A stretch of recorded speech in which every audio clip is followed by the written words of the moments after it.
Hello friends, कैसे हैं। तो आज के इस वीडियो में मैं बात करने वाला हूं how to stay positive in any situation. Positive कैसे रहा जाए, स्पेशली जो अभी का समय है। तो सबसे पहले इसमें होता है कि अपना जो मॉर्निंग है आप उसको एक अच्छे तरीके से पॉजिटिव वे में शुरुआत कीजिए। अब इसमें ये हो सकता है कि आप एक्सरसाइज करते हैं तो एक्सरसाइज कीजिए, जो योगा करते हैं वो लोग योगा कर सकते हैं, मेडिटेशन कर सकते हैं, इस टाइप की चीज़ें होती है।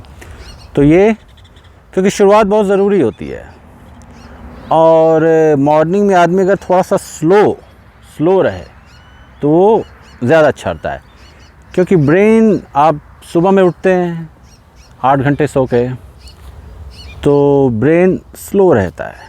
तो अचानक से अगर आप बिना कुछ सोचे समझे अचानक से काम चालू कर देते हैं तो फिर वो ब्रेन प्रोसेस नहीं कर पाता है। इसीलिए मॉर्निंग में जो होता है, ये मेडिटेशन हो गया, योगा ये सब हो गया, एक्सरसाइज हो गया, ये बहुत ज़रूरी होता है। तो उसके बाद क्या होता है, फिर आपका जो डे होता है आगे का, वो फिर आराम से और जैसा आप चाहते हैं उस हिसाब से जाता है, अगर आप स्लो स्टार्ट करते हैं। दूसरा हो जाता है पॉजिटिव कैसे रहें हमेशा। तो सबसे पहले पॉजिटिव इन्वायरमेंट क्रिएट कीजिए, जो सराउंडिंग है आपका। अब इसमें किस टाइप के लोगों के साथ रहते हैं ये हो जाता है, बहुत ज़रूरी है। और दूसरा फिर होता है कि सोच, कभी कभी होता है कि सुबह में उठे और शुरुआत ही नेगेटिविटी से होती है, तो फिर तो पूरा दिन ही ख़राब चला गया।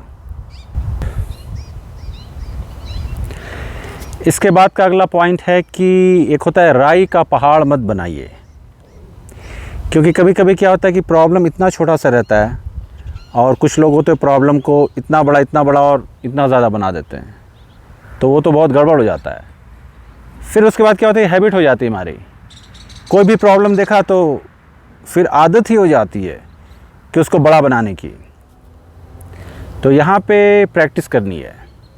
प्रॉब्लम अगर छोटा है तो उसको छोटे तरीके से ही देखिए, उसको बहुत बड़ा मत बनाइए। Don't let unknown fears hold your back. जैसे कभी कभी होता है कि हमें कुछ करना है लेकिन फिर दिमाग के कोने में आगे पीछे चलता रहता है कि यार इसको करेंगे तो क्या होगा, वो अननोन फियर। और ज़्यादातर केसेस में वो फियर एग्जिस्ट ही नहीं करते हैं, वो दिमाग सोचते रहेगा और फिर कुछ लोग सोचने में ही बहुत सा समय बिता देते हैं। अननोन फियर, फिर क्या होता है कि हम उससे डरते रहते हैं। वो प्रॉब्लम एग्जिस्ट भी नहीं कर रहा है लेकिन एक फियर हमारे दिमाग में बना हुआ है, क्या होगा क्या होगा। तो इसमें क्या होता है, सबसे अच्छा एक तरीका जो होता है, सबसे पहले सोचिए सबसे ज़्यादा बुरा क्या हो सकता है अगर आप इस काम को करने जा रहे हैं, जो होता है वर्स्ट फियर जो होता है आपका, उसके बारे में। और ज़्यादातर केसेस में आप देखिएगा कि वो तो पहले तो वो फियर एग्जिस्ट ही नहीं कर रहा है। तो इस अननोन फियर से डरना नहीं है। प्रॉब्लम है, सलूशन निकालिए, फिर ऐसा जब करते रहेंगे तो फिर अननोन फियर जो होगा आपके दिमाग में धीरे धीरे वो कम होने लगेगा। इसके बाद जो अगला पॉइंट मैं बताने वाला हूँ, क्रिटिसिज्म जो होता है उसको हेल्दी वे में लेने की कोशिश कीजिए। क्योंकि बहुत से केसेस में होता है कि अगर कोई क्रिटिसाइज़ कर रहा है तो फिर हम उसके बारे में सुनते नहीं हैं, और पहले तो सुनते ही नहीं हैं, और अगर सुनते भी हैं तो फिर होता है कि अरे यार ये क्या बोल रहा है, उसको होता है ना, डिस्कार्ड कर दिया जाता है। तो ऐसे नहीं। तो अगर कोई क्रिटिसाइज़ करता है तो सबसे पहले ये देखिए कि बोलने वाला कौन है, ये बहुत ज़रूरी होता है। क्योंकि कुछ लोग होते हैं उनकी आदत ही होती है क्रिटिसाइज़ करने की। तो ऐसे लोग अगर कुछ बोलते हैं तो फिर उनके बारे में हमें सोचना नहीं है, काम ही ख़त्म हो गया। फिर दूसरा आपको देखना है कि और कौन बोल रहा है आपके बारे में। कोई टीचर है, प्रोफेसर है, या जो जिनके बारे में आप समझते हैं कि वो बंदा अगर कुछ बोलेगा तो सही बोलेगा, तो ऐसे लोगों का फिर आप लीजिए और फिर उस पर वर्क कीजिए। ये हो गया। फिर एक होता है कि अगर कोई क्रिटिसाइज़ तुरंत करता है तो हमें उसके बारे में तुरंत रिप्लाई मत कीजिए। ये देखिए डॉग भी आ गया, एनर्जेटिक। तो ये देखिए सब डॉग हमारे एनर्जेटिक।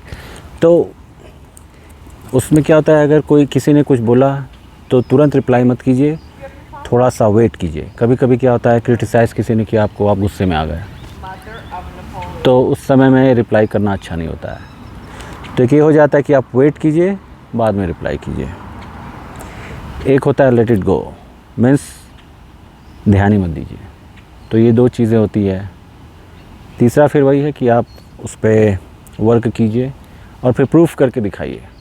अगला पॉइंट है add value to someone else life, means किसी की हेल्प कर सकते हैं, जो आज के ज़माने में ज़्यादातर हम लोग करते नहीं हैं।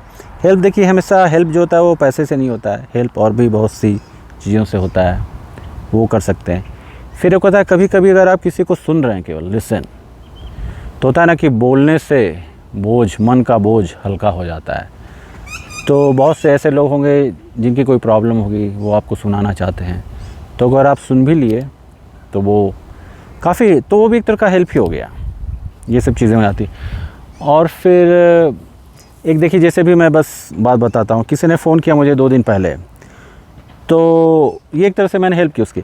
तो उसने बोला कि मुझे एक एडवाइस चाहिए। मैंने पूछा क्या?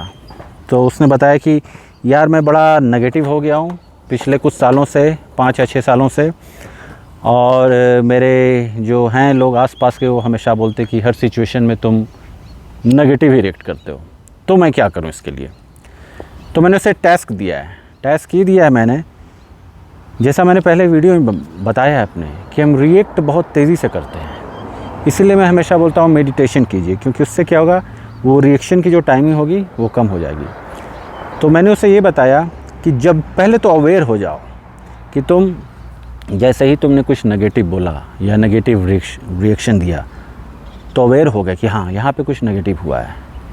बस, तो जैसे ही तुम्हें पता चलता है कि तुम हो उस पॉइंट पे, रिएक्शन मत दो, तुरंत रिएक्शन मत दो। 5 सेकंड रुको, 10 सेकंड रुको, 15 सेकंड रुको, लेकिन रुको। तो उसमें धीरे धीरे क्या होगा, तुम्हारी जो रिएक्शन टाइमिंग होगी वो कम होने लगेगी। तो इस पे प्रैक्टिस करो और फिर मुझे 2 वीक्स 3 वीक्स के बाद बताओ क्या होता है रिज़ल्ट। तो यहाँ पे क्या होगा, अवेयरनेस। तो सबसे पहले हमको अवेयरनेस होना है। इसीलिए मेरे जो चैनल का जो फाउंडेशन है वो मेडिटेशन है, क्योंकि उसी के थ्रू ही अवेयर हुआ जा सकता है। तो चलिए, ये रहा। अब अगला वीडियो किसी और भी टॉपिक पे बनेगा।